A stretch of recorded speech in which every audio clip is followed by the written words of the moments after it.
Okay, good morning, everyone. This is Chattin with CHAP. I am your host, Ginger Wade, and today we have a special guest with us that is going to talk about some homeschool successes. Yay, we love homeschool successes. I also want to share a little bit about a recent essay winner. If you didn't get the e-news recently that shared about a student who saw the essay posting on Facebook, he wrote the essay and then he won. It's a really great little story and another little success that we can see to encourage us along on our homeschool journeys. But today we are going to talk with Chloe Rackley, who is our CHAP scholarship winner, our main winner this year, our first place winner, I guess it is. And she wasn't at convention because she was competing in a music competition, which was super cool. But I wanted to have her on today to share a little bit about her story and what she's doing in the future, just to celebrate with her and also give y'all out there some encouragement. So welcome to the show, Chloe. I'm so glad you could make it. Thank you so much for having me. I'm so excited to talk to you. This is really great. So I love how we're in red and blue too. We're like a little patriotic together. It's kind of fun. Yes. So, okay, Chloe, so you graduated this year. You found the CHAP scholarship, you applied, you ended up winning, which was super great. So before we get into discussing all that and all the lovely things homeschool, tell us a little bit about yourself.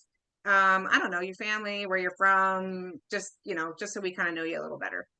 Yeah, so I'm coming from Cheltenham, Pennsylvania, so right outside of Philadelphia, and I live in a family of five. I have two other siblings. One is 14 years old, and then I have a 9-year-old brother. So 14-year-old sister and 9-year-old brother.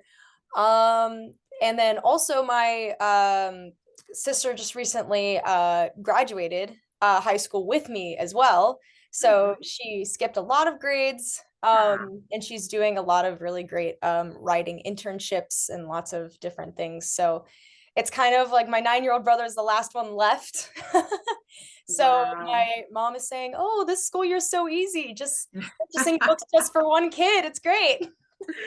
That's hilarious. I was like 3-1 is like, what? Oh, so easy. Wow, that's incredible. She talk about skipping. Yeah, holy cow. So you're the scholarship winner. Mm-hmm. How were you aware of the CHAP scholarship? Like, where did you find it? Yeah, so my mom and I are kind of like a tag team. I like to call my mom my scholarship momager. She's kind of like my Yes. manager in finding scholarships. And we basically just have a big notes file where she says, "Okay, I found this scholarship. You write the answers to these essay prompts, and then I'll send it off for you." So she's really good at finding the scholarships. And then I'm kind of the one like writing all the essay prompts and like sending all of the that stuff along. So she was just doing her normal, spending a couple hours a day for Yeah, me, which I'm mom. so grateful for, looking for scholarships. And then she found this one. Yeah. So that's how we found it. Just That is really so. Let me ask you a question. Do you enjoy writing essay prompts for scholarship applications? no. No. Well, a lot of scholarships use the same essay prompts, but sometimes they can be so random.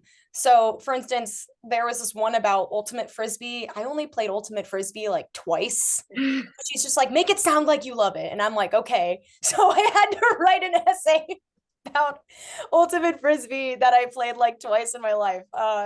So just, sometimes they're really random, sometimes they're really basic. So I definitely prefer doing like academic research paper stuff over just like, "Tell me about your love for ultimate frisbee if you're going to carry it on to college." I'm just like, "Oh boy, I don't want to do this again."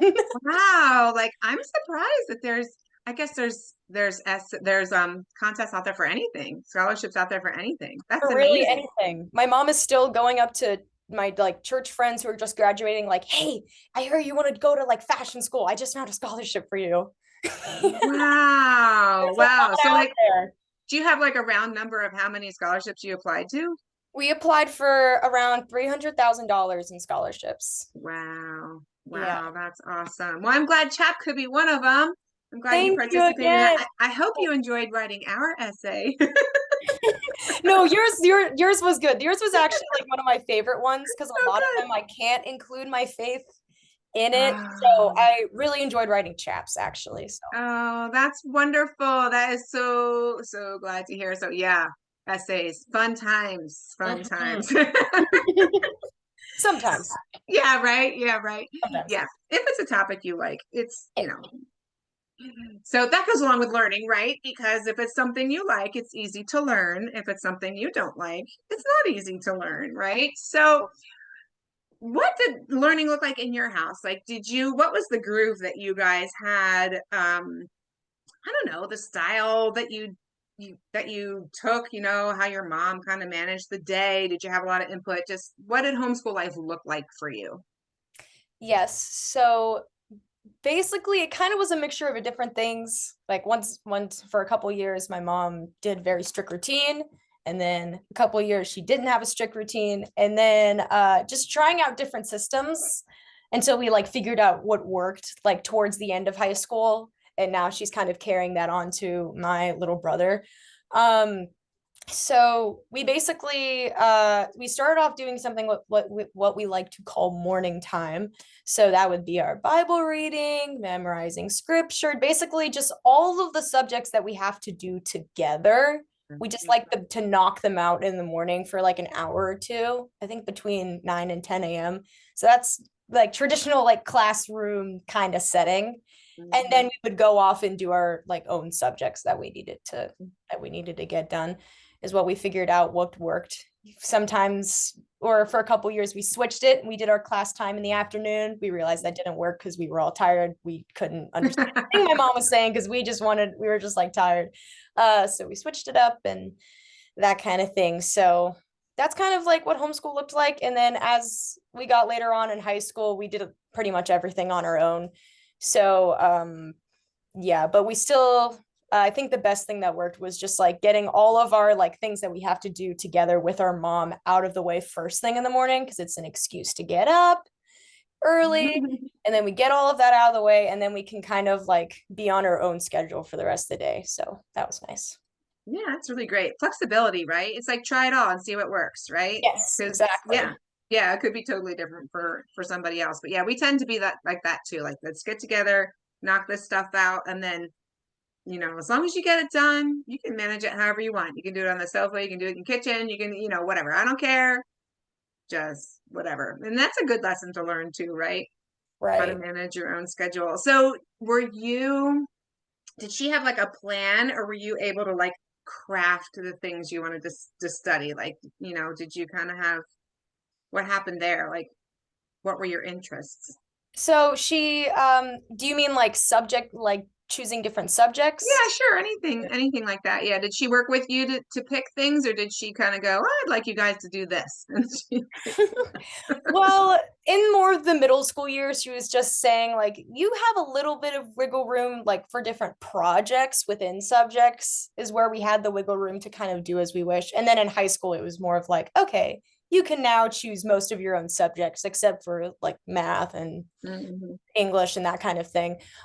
So and then especially for me, who's a musician and who's going to go to music school, I don't have as many strict requirements as other people who might be going to an institution. Like for instance, I don't have to learn a foreign language to get into music school. So, and I also have a learning disorder called central auditory processing disorder. So learning languages is just a no-no Mhm. for me. So my Mhm. mom's like, okay, so we don't have to do this. We can do something else. And so with that extra time that I had not learning a foreign language, that gave me more opportunities to do more music stuff. Um, Mhm. and then in high school, as we were exploring different subjects I could do, she's just like, you can choose any science you'd like from like the Apologia curriculum. You can choose any science you would like from there. And so I did choose biology my freshman year. Sophomore year, I chose the marine biology pre-college course, which I loved so much. I wish I could Oh, take that all good. the time. It's so fun. And then in my junior year, this is where things got a little crazy. So in junior year, when my mom was like, "Oh, dual enrollment, we should totally do this." Especially as I was really pushing towards music school, we realized, oh, music school is quite expensive. We should probably get on the train for dual enrollment. So Mhm. she kind of had more of a say in like which classes I should do, which makes sense because I knew nothing about college. She was just like, okay, you need to take these gen eds. I'm like, I don't know what gen eds are. Cool. Yeah. I'll do them. Like I knew nothing. So she kind of had a say in that. But then one thing she did let me choose again was like my science curriculum, what math I wanted to do. So I did do an accelerated 7-week English 101 composition class at Cairn University online. Mhm. And that class definitely prepared me for college level because I had to write like a 10-page research paper in like 2 weeks and like do all of this like critical thinking stuff like super quickly. And so that really helped me get ready for college, doing just at least one accelerated course like Mhm. early on in high school. But then I had the what I thought was a brilliant idea. I now don't think it was brilliant at all. I had the brilliant idea of like, oh, for my science credit, I could do a 2,500 word paper on whatever science topic I chose. And it had to be like a full-on research paper with a minimum amount of resources or whatever. And so I said, oh, I can just do that science paper, combine it with my final term paper for my English class and do it together. Easy, right? I rewrote that paper like 4 times.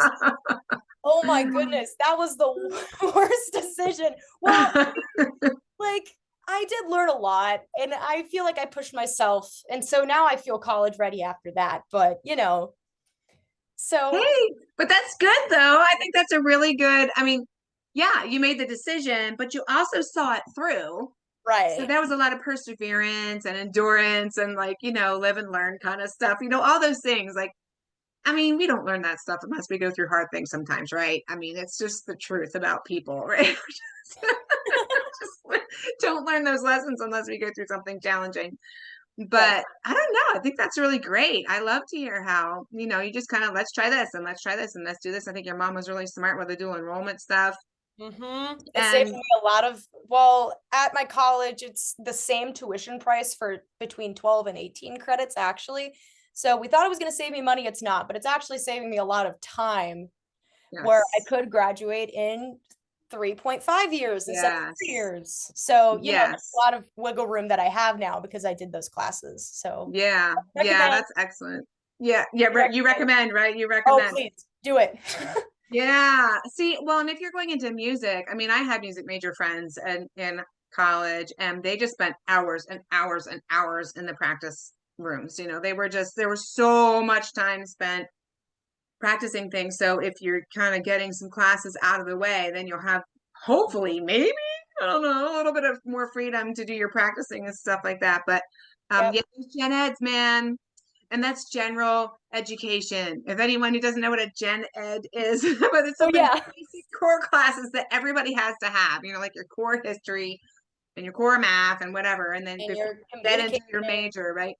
Mm-hmm. Yeah. Yeah, so you had mentioned, I can't remember what you said now, but with your learning and that, tell us a little bit about that. What kind of challenges you faced with your learning and how it affected or maybe it changed, like you had mentioned it a little bit, how it changed what you chose to do, like you didn't do a language. So talk to us a little bit about that, if you don't mind, because there's a lot of moms out there homeschooling kids who need accommodations and need assistance and help like that. And I know they're all looking for support and help. So maybe just tell us a little bit about um, how you figured that out and then how maybe it affected how you and your mom attacked your education after that, like how you handled your education after you figured that out. So yeah, can Mm-hmm. you share a little bit about that? Yes. And then if I steer off topic, let me know because I could go You're on fine. and on and on about this. So basically my mom was really good at with me with my learning disorder, a lot of things were really difficult for me. So she made it tailored my school education, like tailored to my strengths and then met the requirements, but made sure like top priority it fit my strengths and then it fit the requirements rather than the other way around.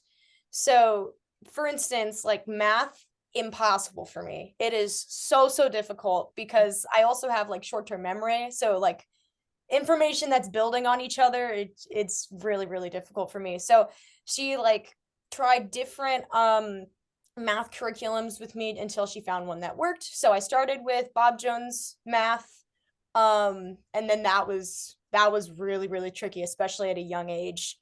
So then she like looked into more like online math programs, especially as I got better in music, and she was like, oh, she may have a path or career in this. She doesn't really need to know like a ton of math. She doesn't need to go into pre-calculus or anything.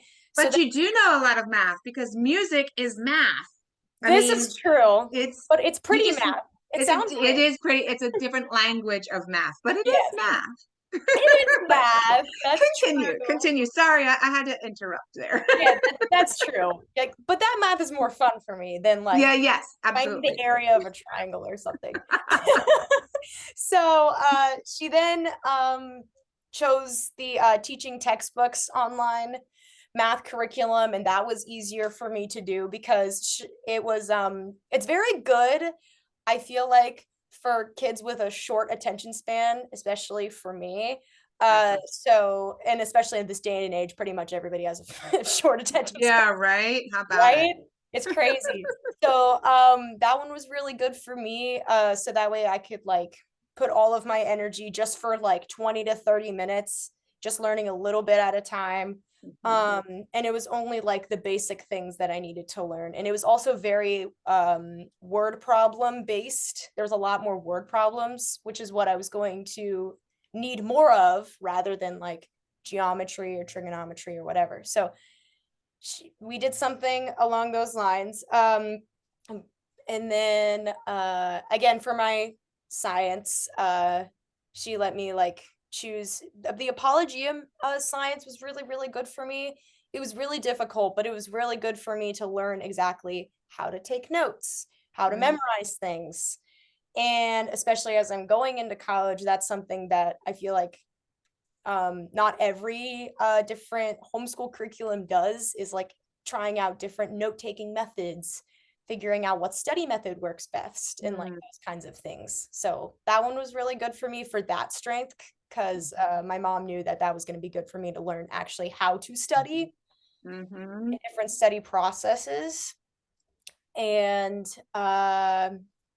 it's mainly just tailoring towards my strengths, and then with me knowing that I wanted to go into music, my mom was like, okay, we have some wiggle room for what we can do and what we can't do. And yeah. Oh, and also for my reading, reading is also very hard for me. It's very hard. I can read fine. It's just like the processing that's really Mhm. difficult. So Mhm. audiobooks are really helpful. So she made sure that I had audiobooks for almost all of my books. Um, and then made sure I had like resources to chapter summaries, book summaries, different things. So that way I'm ready for like questions and quizzes and those kinds of things. So Yeah. lots So of options. yeah, it sounds like I mean, you just tried all the things till you found the thing that worked, Yep. right? So it wasn't Lots of like just experimenting. stick to it and grind until you limp through it. No, it's just try all these different things and you will find the thing, right? You'll eventually get there, If right? something Yeah. doesn't work, throw it out. Try something new. Yeah. Don't waste your time. Yeah. Keep pushing. Yeah, that's excellent. That is so important to hear. I'm telling you, it is so important to hear. And that's really encouraging because look at you. I mean, scholarship winner, going to college for music. I mean, you're doing what God designed you to do. And that's a beautiful thing, and I think it's really great that, you know, you were given the space, your mom gave you the space and the encouragement to figure it out, and you're like, okay, this isn't working. Let's try this other thing. Like you said, the audio books. I'm kind of, I like almost need the audio and the words all at the same time. That's what I do too. That's what helps me focus and like process it even better. Yeah, Is yeah. Like, I mean, like, at church or whatever, they're reading scripture. I always have, it has to be like the both. I need all the things. So Yeah, it's really good to just do, if you know you need it, do it, right? Right. Don't be shy about it, because that's how it is that you will be able to grow and learn. So that Mhm. is really awesome. So you had mentioned that you really enjoyed writing the CHAP essay because you got to bring your faith into it, and that isn't everywhere, and all the different scholarships you applied for. So how has your faith been woven into your education, or how has it really played into your experience while you were homeschooling? Yes. So, towards the beginning of my education, as far as I can remember from elementary school, and then middle school, especially when like COVID hit, that was Mm, that was a big time for us to really dive into like Bible studying, and that's when I really got into like reading and studying my Bible was like in the middle school years. Before that, my mom would like be playing Christian music and making sure we're following like Christian curriculums, non-biased curriculums, even if they're like secular, if they're like as like non-biased as possible, those kinds of curriculum. mhm, So, but she did a great job at making sure that I was being fed scripture and truth. So like in our morning time classroom period, we would like memorize scripture, have like a scripture memorization for the week. Sometimes as the school year went on, we would do this consistently at the beginning of the year, and then it kind of like went on the back burner as the school year went on, which is okay. It's fine, it happens. yes.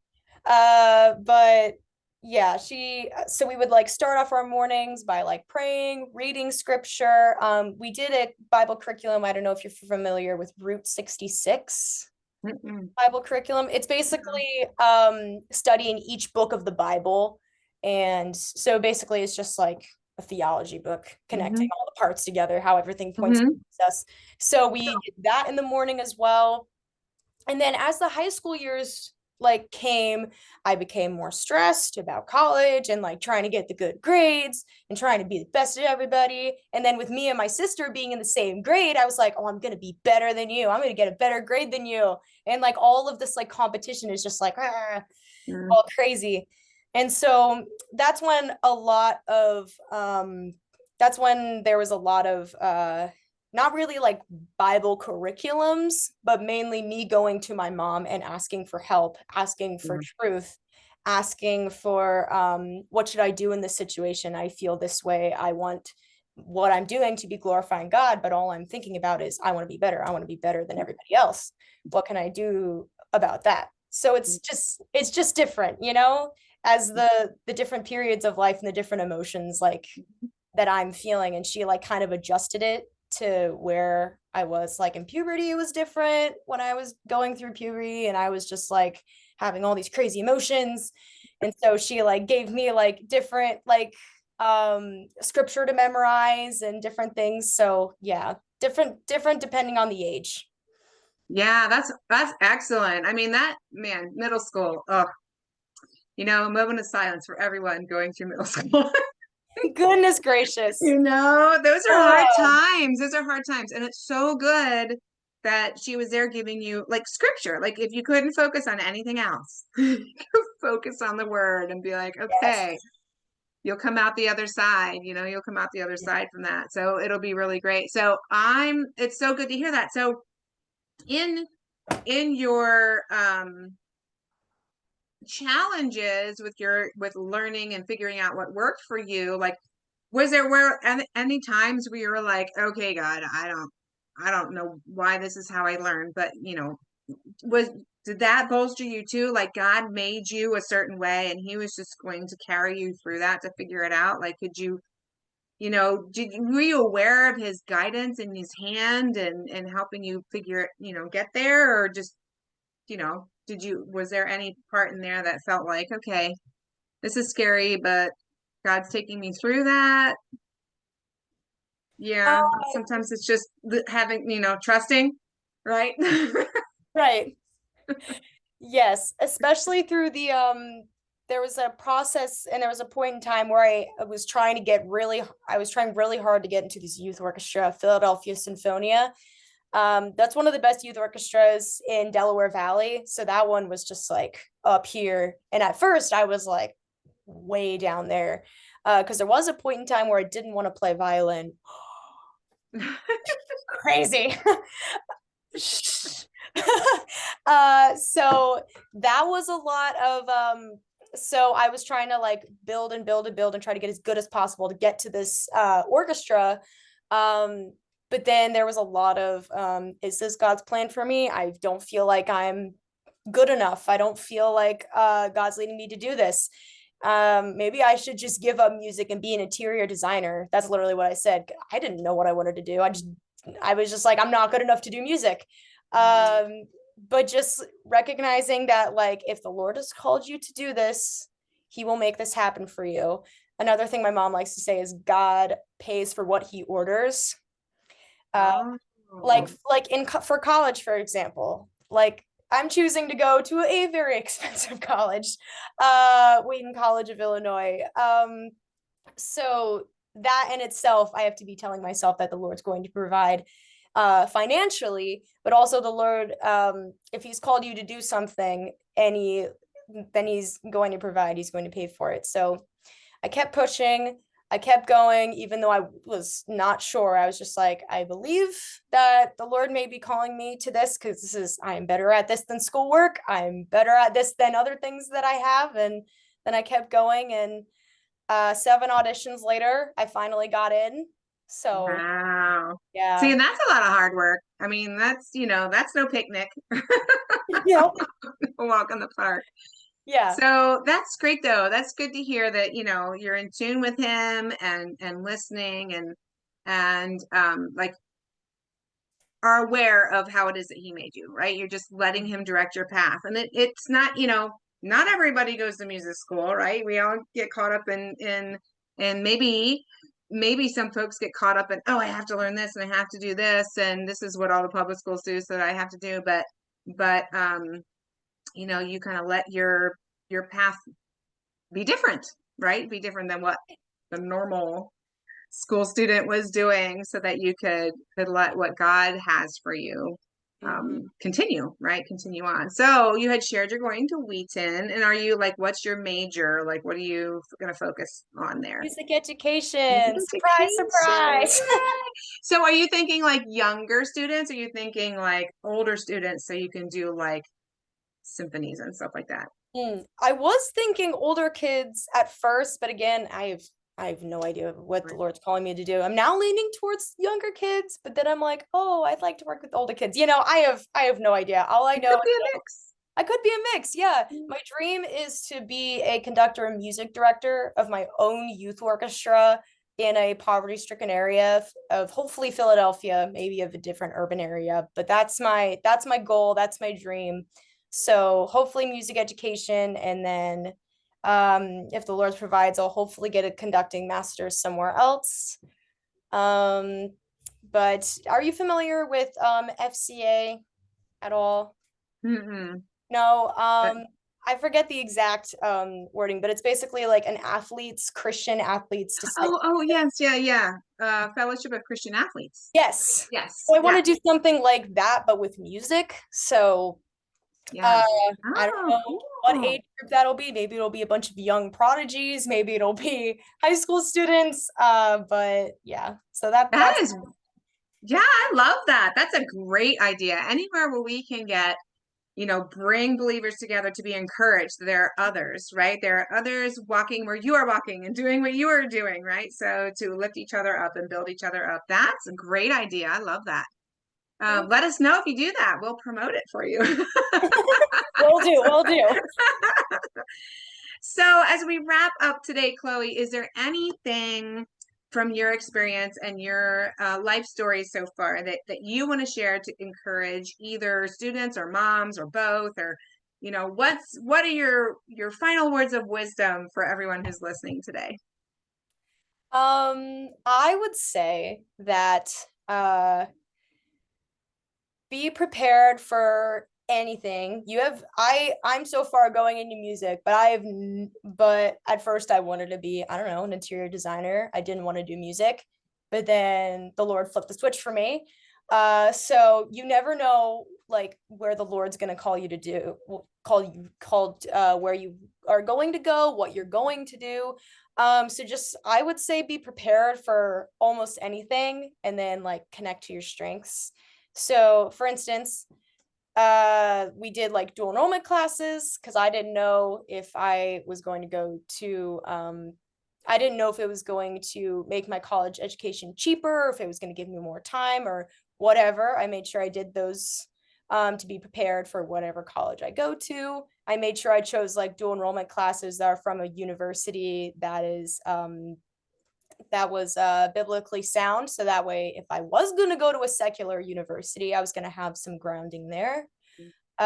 So you never know. You want to kind of be prepared for everything, but also be tailored to your strengths.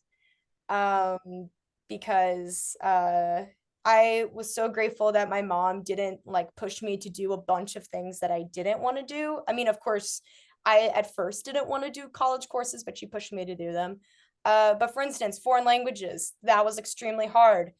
And she knew that, and she didn't want that to ruin my relationship with my mom, and also with like with my education. And so tailoring to the strengths is really important.